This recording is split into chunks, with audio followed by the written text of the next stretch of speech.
Mosab Hassan Yousef, thank you so much for joining me.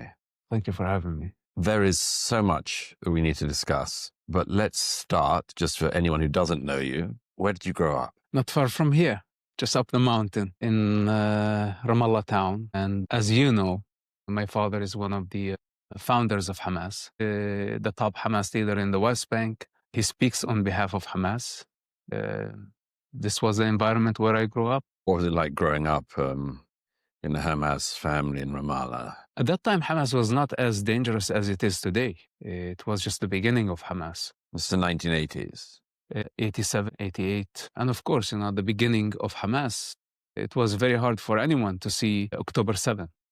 And this is part of my frustration, that it started with the romantic chant, from the river to the sea back in 1987. And we had to pay the bills for the intifada, the children of that generation. Then we grew up suffering. We saw the absurdity of the intifada and all the con artists who took advantage of the conflict, misleading people, causing the suffering of the people. And then you see their development and how the situation got worse and worse, from the river to the sea, to stabbing, to suicide bombing, to eventually genocide. And of course, many people started the project, that this is to emancipate the people. Fancy ideas. Emancipate the Palestinian people. The Palestinian people from what's so-called occupation, to liberate the land from the occupier. All the fancy ideals of con artists who just basically want to take advantage of the suffering of the people. And this is why, just going back and forth, how did that all start, and my father's enthusiasm about the Islamic Hamas project back in 1987. Did he foresee October 7 and how barbaric that attack was? Probably until now, he doesn't know actually what happened on October 7 because he wasn't there. And that's a problem with this matrix of violence. So many people contribute to violence, but they don't know that they're just part of an evil force. But anyway, it was just insane for me to grow up in that environment. Most people think that the environment they grow up in is normal and is what everyone else is growing up in. Most people think their families are the same as every other family. Did you think that? Of course. This is the only reality you know. And now the question, do we have the courage to fight against our conditioning, the conditioning of the society, of the parents, of our environment, and to rebel and think out of the box? But if you dare to challenge the flow of your society or the conditioning of your culture, then you better be ready to die. You better be ready to walk into the unknown. What sort of things were you taught when you were growing up? Jewish hatred, this is not a secret thing. Hatred towards the Jewish people, towards the infidels, towards the Christians. It's part of the Islamic common teaching. It was just in the air. It's in the air, it's in the book, it's in the mosque, it's in the school. And people think that it is normal to just preach hatred towards other people because they are different or because they don't agree with the Islamic principles. So wherever you go, there is hatred towards anything that was not Islamic. And particularly against the Jews in Israel. Mostly. When you were growing up, and presumably you absorbed this in your family home, in the mosque, in school, and people assumed that the aim was the eradication of Israel. That was the main aim. Am I right? Yes. It's not only in Hamas charters, it's in fact a desire not only for the Palestinian Islamic movements like Hamas, Muslim Brotherhood, Islamic Jihad, Hizb ut-Tahrir, Salafi jihadists. Even in the past years, we had the Islamic State in the Palestinian arena, but it's also the non-Islamic movements that praise Jewish slaughter. And this was the biggest problem that they had during the suicide bombing attacks. In the second intifada. Before and after the second intifada. And people used to celebrate. So when the news came through that there had been a successful suicide bombing in Tel Aviv, it was... At least I would say majority of the Palestinian population celebrated, praised suicide bombing attacks, even though it targeted civilians, mostly civilians. And everyone knew that. Everybody knew that. In fact, people would celebrate more when the death toll would be greater, even though we had Arabs, foreigners who died in those attacks, children, women, elders. all type of people. And this is where, from the early beginning, I had this moral conflict. How can you celebrate and enjoy the suffering of people like this? When I was under the conditioning of the rigid conditioning of Islamic Palestinian family, at the beginning, you think that the Israelis deserved that. They took our land, they killed our people, they are against our God, they want to destroy us. You get to a point now when you see your enemy down, you celebrate that. But then, for how long you can lie to somebody before they start questioning the truth and the reality? Did you ever meet Jews? Well, actually, I have memories, before the first Palestinian Intifada, I was able to come with my father to Yafo pretty much every weekend. We would enjoy the sea, enjoy the old city. There was no checkpoints. Everything was free. We were able to do it in our own cars. And we would go to the zoo. When my father get lost in the streets, doesn't know where to go, he would just ask the people, and people would help him how to navigate out of the city. It was just free. We did not have any problem. This is my early childhood memories. Also, as a child, I remember seeing Jewish people at our markets in the city of Ramallah, coming and shopping, trading. They would drive their own cars without a problem. My uncle used to work for an Israeli construction company, and his boss, his superiors, their families would come to our village, and we would dine together. This was just 1 or 2 years before the first Palestinian Intifada. When the first Palestinian Intifada started, everything changed. This is when we start to see checkpoints. This is when we start to see walls of isolation, separation of the people. It became a necessity because you don't know when the terrorist attack is going to be. Didn't know which car was going to be an explosive device. You didn't know, yeah. Then, I mean, you had another progression in your own life where you not only had met Jews, but you'd already started to recognize the evil of what was being done. When did you move to the next step in your own life journey? Well, from very early age, I had my problem with the culture. I did not like the abuse. I did not appreciate the beating. I did not appreciate the rigid of discipline. Don't expect to beat up a child, because they did not follow the religious protocol, and this child is not going to question what that was for. So, to get beaten up by the teacher, by the principal, by the parents, by the people in the street, by the imam at the mosque. Whenever, I did some adventure that went against the protocol, many people volunteered, to discipline me. So By beating? Violence. And I survived it, but it was not pleasant. Many people get broken at the early beginning. But somehow, I found my strength to just fight and fight back. In the meantime, I was in a tough position because I had to meet with the expectations of society, which basically they want you to be a jihadist. They want you to be a hero. They want you to die for the cause, to go to prison and never complain about it. So there is not one turning point of my life that changed everything. As you see, the chain of events that brought me here, and all of them are significant. But of course, witnessing Hamas brutality in prison, that opens so many questions. When did you first see that? 1996. And what were you in prison for? I purchased guns with the intention of shooting Israelis. And this was the culture, we were supposed to go just in that direction. Thankfully, I got arrested before I carry any terrorist attack. I was not that far. And you were not far off carrying an attack. We weren't that far. We were only 18 years old. We had guns, and we were looking for targets. This is how close we got. But as you said, you were stopped. You went into prison, and in prison, you say you saw the brutality of other Hamas people to their fellow Hamas prisoners. Hamas in prison proved to be barbaric. They killed so many people. They tortured so many people. In the Israeli prison? In Israeli prison, their own members, our own people, for suspicion of collaborating with Israel, with no evidence. Hamas did not have evidence. They were desperate to know who gave the information to the Israeli intelligence. So they went torturing Palestinian people, Palestinian prisoners. Dozens were killed in just a short period of time. Hundreds were tortured in the worst possible way. This was the time when I start asking the question, What if Hamas succeed in establishing a Palestinian state?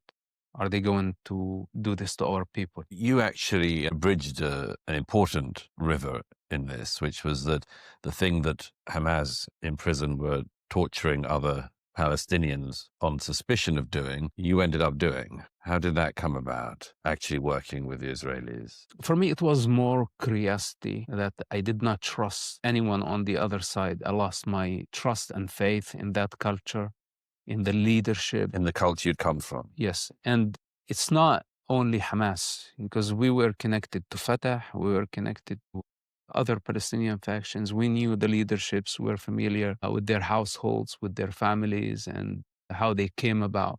I had a problem with the society at some point. The honor killing, the child abuse, the sexual repression, the sexual violence, the many social problems that people could not actually blame Israel, but nobody wanted to take responsibility for. And it was the easy way to just blame everything on Israel and never take responsibility. And I was tired of this game. And when the Israeli intelligence actually approached me, you can say the gap between me and the what's so-called Palestinian society, which there is no such a thing because it's so diverse that they don't agree on one thing, that the gap was already huge between me and my own society. I'm not saying that, the Israeli intelligence took advantage as much as actually it was very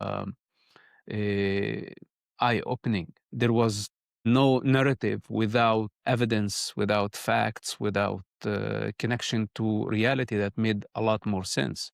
It's a pretty remarkable thing to do, to end up working for Israeli intelligence, coming from the background you came from. You don't need to go into operational details and so on, but working inside the community you did and actually informing, giving his information back to the Israelis that saved many lives. And that must have been a terrifying thing to start off doing. In principle, to go against your own family and to take the risk to actually work together with your father's worst enemies, not knowing much about these people. It was a big risk, but I had no other choice. I just wanted to know why we were suffering. Why are we still suffering? Being part of the intelligence community helped me see things for what they were, because the access that I had, you can only have if you were part of that operation. So you'd hear about attacks that were coming up, for instance, and you could tell, presumably, your contact of what you knew was being planned. Was that an ordinary day's work for you then? Most of our operations, the information was there already, and the agency had trouble actually piecing the puzzle. For me, it was a lot easier. If I had the information, I'm able to make the connection. What sort of attacks did you stop happening? Mostly during the second Intifada, suicide bombing attacks. And what was more important, to actually find the bomb maker, because you don't want this guy to be on the loose, or the mastermind that is actually directing the bomb maker, or the person responsible for the finances, the one with the money. And those people are always changing. And they are very secretive. They are not in touch with the rest of the movement. They communicate in a very complicated manner. Clandestine manner. They never meet actually the person that they are operating, only through dead points. So the best case scenario, you would follow a suspect and you would reach a dead end somewhere in a store behind the food cans on the shelf. This is how they're communicating. And you go into the store, they never met anybody. So anyway, these people were sophisticated. They were very hard to find. Someone like Ibrahim Hamid, it took us 8 years to find him. And when I actually detect him, it was just accidental. I saw him not far from his safe house. And what was his role? This is the mastermind of more than 90% of the suicide bombing attacks during the second Palestinian Intifada. So I had sometimes information about, let's say, a suicide bomber that they had the explosive built on them, and they were in a hotel room and they were supposed to reach their target within, let's say, 5 hours. We had other situations where a suicide bomber was on the loose and we didn't know where he went, and now we need to find him. Literally with the explosive jacket on. He had explosive belt, and we need to find him. That's the only information that we have. Suicide bomber trying to get to a certain target, and good luck.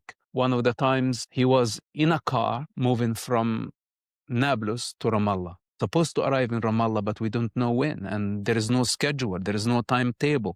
We don't know what car. We don't know what he's dressed. The only thing I remember, they said that he had some cab, the built guy, just go there and wait. That's not much of a description. And it's still unbelievable how we were able to capture him, because we did not have information. So sometimes it was like a miracle, and sometimes it was very tense that if I don't see a suspect person, identify him and see where he's heading next, there's going to be another suicide bombing attack, another bus or school blown up within hours. So that was like how it was sometimes. Sometimes it was a little bit easier. Was there a moment where you feared that your activities were becoming known? This is why I spent time in prison, and this is why many times we did some orchestrated some fake chasing, where the special forces missed me last minute.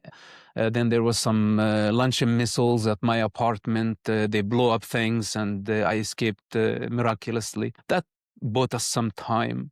We needed that time, and of course, it was hot, and I was involved in so many operations that not only Hamas. I was in Yasser Arafat meetings, and there were like certain meetings that we needed to connect him directly to terrorist attacks. But it was a handful of people in that meeting, and the information was used by Israel against Yasser Arafat at the United Nations. So it's like how many people were in that meeting. And this is why the agency was always worried that I was on so many fronts, involved with Marwan Barghouti operation, with my father's operation, with Hamas military wing operation, the public front, some wanted people also, they came to me, the suicide bombers, most wanted terrorists, and I was like literally involved in so many fronts. And this is when I remember it was Avi Dichter at that time, the head of the agency. He said, you got to give this guy a break. If he continues like this, he's going to be killed.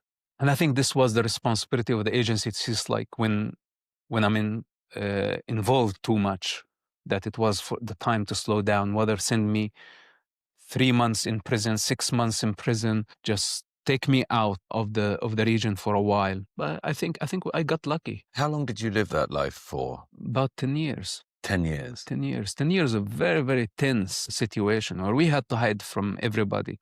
But again, the cover was very good. And we did some impossible deception. The level of deception that we had to create to just erase our tracks require a bigger budget than Hollywood productions. Not exaggerating when I say this. And when did you end up having to be extricated from this situation? At some point, I got tired of it, and it became very dangerous. I had other reasons why it was time for me to just to leave. I honestly also got to a point where there was some, I don't want to say disagreement between me and the new leadership of the Shin Bet at that time.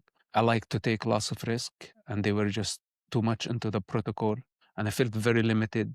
And following the protocol actually was putting my life in more danger rather than actually giving me security. We had disagreement on how we did things. And the latest intelligence I brought was about Hamas taking over in Gaza. I received a document coming to the West Bank from Gaza that Hamas had the capacity to overthrow the Palestinian Authority. In the West Bank as well? In Gaza. In Gaza. Yeah. And that was before the elections. So that was just an update to Hamas Shura Council in the West Bank. And same letter went to the Shura Council outside the territory, which in Qatar, at that time was in Damascus. Authority was in Qatar at that time as well. At that time, they had a base, they had some presence in Qatar, but mostly it was Damascus. This was their main hub at that time.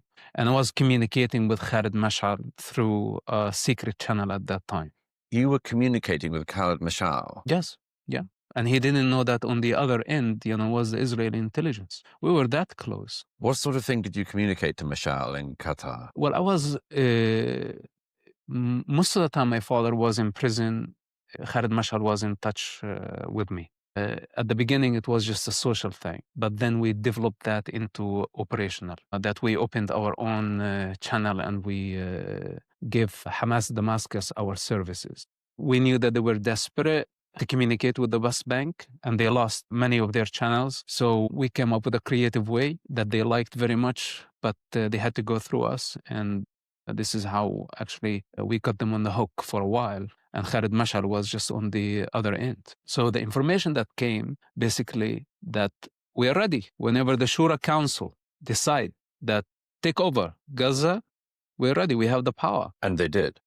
And that was before the elections, before Hamas won in the elections. So now when Hamas won the elections, they became the government. The Palestinian Authority did not accept Hamas' victory, and this is when Hamas took over. But what really pissed me off at that time, that the Israeli intelligence knew 6 months ahead of the time, and they didn't do anything about it. They knew that Hamas was going to take over. That Hamas not only had the capacity to take over, but they had a plan to take over. You, in the end, you were extricated from the situation. You managed to start a new life outside of this region. Now, particularly after October the 7th, you've been a very prominent voice again, come back very strongly into media and public consciousness, among other things, because you're somebody who has an unusually clear insight into the mindset that can do something like October the 7th. Can you explain the mindset just for anyone watching this from America or anywhere else in the West? Like, what makes somebody want to strap on a suicide vest and walk into a public place and detonate? Every individual is different, and there's so many dimensions. There is a personal dimension, there is a political one, there is ideological one. The most powerful dimension is the ideological one. Suicide bomber inspired by a God who hates the Jewish people, who hates the infidels. But in the meantime, he's a Palestinian. He's got a cause. He's living the victimhood. He's been conditioned in a climate of a propaganda that is anti-Israel, anti-West, anti-infidel, anti-anything that is non-Muslim, that is different. Then you can add to that some envy, some jealousy, whatever it is, there are infinite forces that come at play that can actually cause an individual to strap up a suicide vest and end up killing himself and killing so many other innocent people that they never met before. And of all the people you met who wanted to do this, I mean, the belief that they were going to do this and that it was a righteous act, an act justified by God and their religion, but they also literally believe that they're going to go straight to paradise. Of course, there has to be a reward. You say, of course, but it's very alien to the rest of the world, this idea. I mean, it is, but for those who live in delusion, to believe in principle, in some entity that exists somewhere in the universe, that is punishing and rewarding people based on their obedience or their disobedience. One of the things in the Quran that Allah hates the Jewish people for being disobedient. Hence, many of those jihadists think that they are the sword of God on earth, that they are actually manifesting the punishment against the Jewish people for being disobedient. And this is why, I personally questioned the belief system itself. I thought it was not enough to work in counter-terrorism, shooting down terrorists or trying to stop a suicide bomber before they reach their target. But after 10 years of this operation, I came to realize that we were fighting a ghost because we did not deal with the belief system. And this is why, when I go publicly and say Islam is a problem, because whether if you believe that your reward is a 72 versions in the afterlife, or you believe that you are blessed by the same entity in this life, you still believe in a hypothetical God which does not exist. But this God is actually your drive in life. So this is your delusion. And in my opinion, anyone who believes in such a God have a mental issue, and they actually should be in a mental asylum. But when you have 2 billion people like this, it becomes a majority, and it becomes the agreeable. It becomes a certain truth, even though it's just a projection of a human ego. So as someone who lived this delusion and broke free, be delusional is something. To be A delusional suicide bomber is something else. Everybody can have whatever dream they want to have in reality, their perception of reality, but there is a limit. Tell me about the families quickly. When a suicide bomber went off in this period and killed people, how did their families back in the West Bank react? It's a very strange phenomenon because they just lost their child. But now everybody in the society is congratulating them for their loss. Now, they don't say, we're sorry for your loss. It's a great job. It's a great gift to the society. Congratulations. Your son is a shaheed, Martyr. a martyr. So now when everybody is coming to the mother to celebrate, now the mother has two choices: to tell everybody to go away, and this is how she's going to lose the status in the society, or just accept the fact that she lost her son, but she now can gain something out of it, which is the mother of a martyr. To have the pride of the pride and the status of a family that contributed towards society. Is why praising suicide bombers,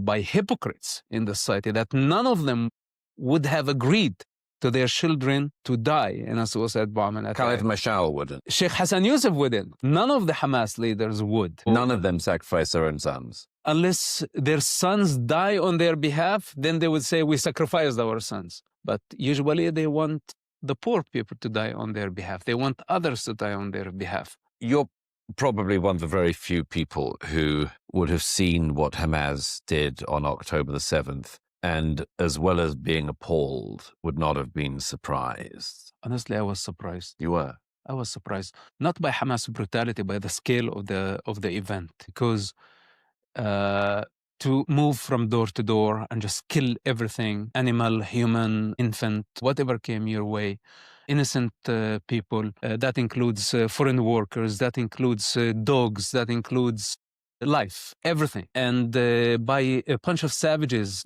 filming the whole thing as they are in a big party. The glee. Yeah, or something, whatever it is, the terminology, it really was shocking to see. Yes, I mean, in a way, it's amazing to me because you'd seen the brutality of this movement all these years, but still October the 7th shocked you.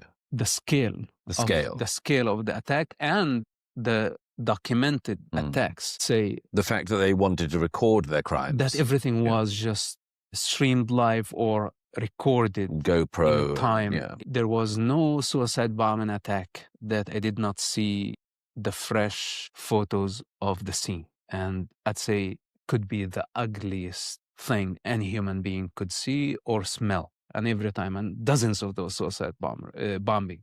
And it's the ugliest thing. So I was not familiar with Hamas brutality and what they were capable of creating and the destruction. But this one, you see them moving, you see them speaking, you see them enjoying it. They rejoice in the death of so many innocent, defenseless people in people's living rooms, enjoying beverages from their kitchen, while the children are mourning the death of their parents just next door. There is no human language that can describe the evil that took place on October 7th.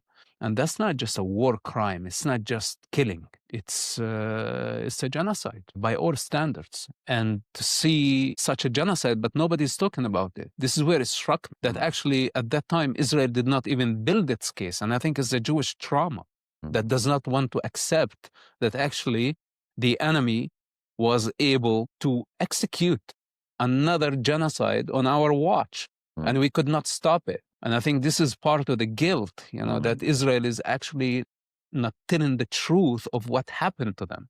There's like part of it is the shame or the guilt. And I totally understand that sometimes you can be a victim and you prefer to actually not share it with anyone because you become vulnerable and people take advantage. And actually that could ignite the bloodlust in many others that actually enjoy the stories of killing, enjoy the stories of rape, enjoy the stories of destruction. That's actually going to encourage them to do more. Just like a beast smells blood and the bloodlust is is ignited in the beast. And I was speaking to the Israeli ambassador to the United Nations and telling him, this is a genocide, what you went through, what your country went through. We have to build the case. This is not just a terrorist attack. And still, until now, Israel is not making its case publicly. Let me ask you, as we wrap up, I remember speaking with you almost 10 years ago now, after a set of attacks in France, in Paris. There was the Charlie Hebdo attack on a kosher supermarket, and the attacks when dozens of jihadists rampaged through Paris, massacred people at the Bataclan Theatre, the stadium, and coffee shops. And I remember then asking you about, what does it take for the West to wake up to this reality? Because, you're aware of this reality because you grew up in it and you saw it firsthand, and you were a very unusual person in thinking your way out of it, which, is incredibly unusual. I would say that most Israelis today understand the reality that there's a group or groups of people who say, we want to kill you, and if they get the opportunity, they do. But the rest of the West seems to me, even all these years after we spoke about it, still is in a sleep. What would you say to Emmanuel Macron, Rishi Sunak, Joe Biden, Kamala Harris? What would you say to them to communicate to them that this is real? One of the biggest contributors to terrorism and violence actually hypocrites. Because when we are hypocrites, we're not calling things for what they are. We see the Islamists' threat. We see what they're capable of doing. When I say CIA, FBI, Homeland Security, other intelligence services in the West, democracies in the West, they know the ideological dimension that motivates terrorists and terrorist attacks. But we prefer not to talk about it because it's Islamophobic or because it's controversial, or we may offend the Muslims. So now we're submitting to their intimidation when we don't talk about it, when we don't challenge it, that this is not acceptable. It's not acceptable. Life depends on diversity, and the different is appreciated. Yes, we should have human discipline because we are not animals. But also, we don't want someone acting as a sword of God, because then everybody would think that they have this authority, and the only outcome is bloodshed. We have the Muslims who live in the West, and I think there is no problem with that in principle. But don't enforce your religious identity, and when they do, we have to counter it. For example, we cannot separate church and state and allow mosque and state to be united. We cannot just stay asleep while watching the Islamic hubs produce more extremists. And today, we have so many Islamic fanatics who actually preach through social media, through YouTube, and they are based in London, they're based in Paris, and they don't only advocate for a peaceful Islam, actually they're just preaching very dangerous, radical ideologies, the Muslim Brotherhood ideologies that is anti-West, that is anti-civilization, that is representing the 7th century mentality as an alternative to the modern world. And they are protected by the freedom of speech. But there has to be a limit to where you can preach such sick ideology. And I think most of the leaders are afraid, whether they're ignorant of the topic or they have short-term interest and they don't want to compromise this interest. They don't want to. Muslim countries like Saudi Arabia or like Qatar, they have their own calculations. But in the meantime, we cannot hide from the challenge because Islamists are in the West and they are waiting for an angry cause. And this is the dangerous thing about the Palestine. This is why one of the reasons that I came back and I came very strong against the pro-Palestine, because it's not about Palestine. There is no such a thing as Palestine. It's anti-West. And it's looking for an angry cause. And the more anger they are able to generate, they're creating the climate for those individuals who have been waiting to act. So I don't want to say, what are we waiting for? Like another major terrorist attack? Then we are going to understand that we have an enemy within. I hope that we don't get to that point. But let me tell you something. From my personal experience, when they start first shouting from the river to the sea, calling for Jewish genocide, it was no time before chaos. And it became suicide bombing attacks, became stabbings, it became mass shootings, it became everywhere, became a target. And Palestine is chaos. Islam is chaos. And of course, this is very hard to say, but I hope that we don't get to the point to see the things going completely out of control, to realize that we have individuals among us that we really need to leash, that they cannot take advantage of the freedom. There is a limit. You cannot advocate on behalf of terrorists and terrorist ideology by the name of freedom of speech. It's not acceptable. You can't use freedom in a society to shut down freedom. Absolutely, but because it's very hard to draw the line, and many people take advantage of this. Take, for example, after 9/11, Muslims went into the hiding for almost a decade or more than this. They just hiding their identity, and after October 7, it was just next day they start demonstrating against Israel and against the West. New York, in London, in Paris, everywhere. Within a week, they showed so much aggression. And again, this is the bloodlust that I told you about, which is very strange. You look 9/11 and you look October 7, and what's after? Totally different outcomes. So why all this? And this hatred against the Jews that is attracting actually many Westerners who might have something in common, that they are all anti-Semites. And this is what's bringing the Islamists and the communists and the could be the socialists even to work together. They have something in common, and that is their hatred towards Israel. But what many Westerners are not understanding, that this is not only anti-Israel, it's anti-success and it's anti-civilization, pro-chaos. This type of individuals and this type of movements, they thrive in chaos. They don't like order. In order, they die. And this is why they want to see more of the chaos. Mosab Hassan Yousef, thank you. It's 2025. America's debt is over $37 trillion, and the dollar just had its worst crash since 1973. That puts your savings and your family's future at risk. That's why we trust Alpha Omega Gold, a company that stands unapologetically with Israel and supports Stand Tall Israel. Visit ao.gold/stand to claim your free precious metals wayfinder guide or call 1-855-426-4653 today. Protect your future before it's too late.